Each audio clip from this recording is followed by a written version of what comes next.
Okay, so as you look back on your program of research, what do you see as the major themes? So I mean, I have a few that are, Yeah. you know, Yeah. fatherhood, family therapy, Yeah. qualitative research. Yeah. But just in your...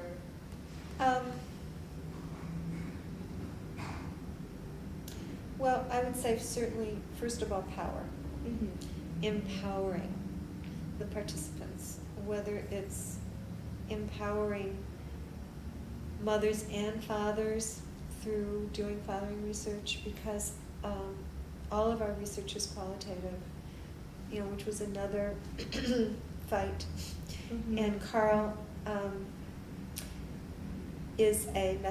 he was a statistician and a methodologist, and so he had a lot of standing to introduce qualitative research at Yeshiva. I couldn't have done that without him as a non-tenured faculty person. So looking at, I mean, when we began our fathering research, as far as I know, no one was talking to fathers. Mainly they were asking mothers what their husbands did, and some of them were observing mothers and fathers at home, but understanding fathers' behavior through a matricentric lens. And we were the first people to ask fathers what their thoughts and feelings were about fathering.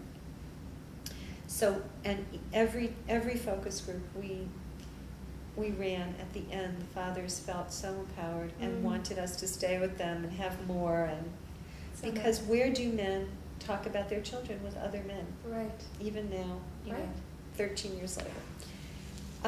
So I think empowering the participants, giving people voice is very important in my work. And, well, I think that covers everything, whether it's my research with fathers or with couples or with women.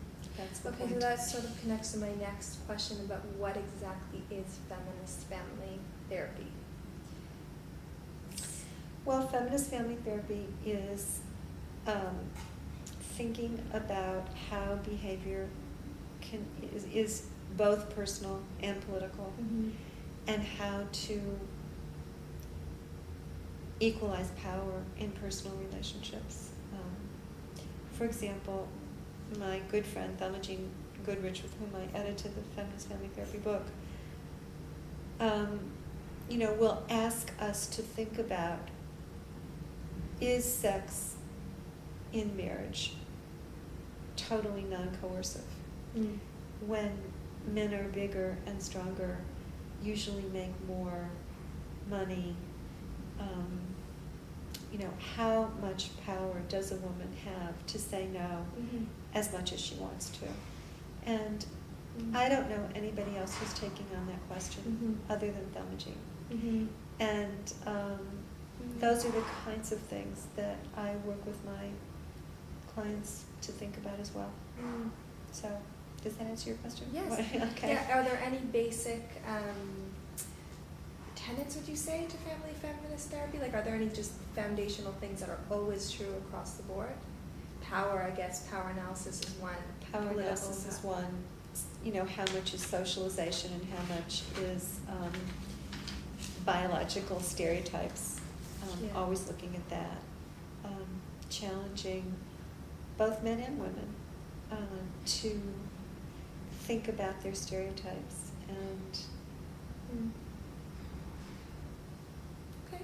you know, and you know how much mothering is also totally socialized. And so I think, and explicitly taking a stand, I think is important in feminist work of all kinds, because from my perspective, everyone has biases and everyone actually is taking a stand, and feminist family therapy makes your stand explicit so that your clients can, you know, challenge you and accept it or not accept it, but it's not implicit and you're not denying it. You're not trying to be objective. You're saying, this is my goal because I think this constructs your behavior, and it's better for you to actively and directly think about this behavior and its implications. If you want to save your marriage, work on yourself, whatever.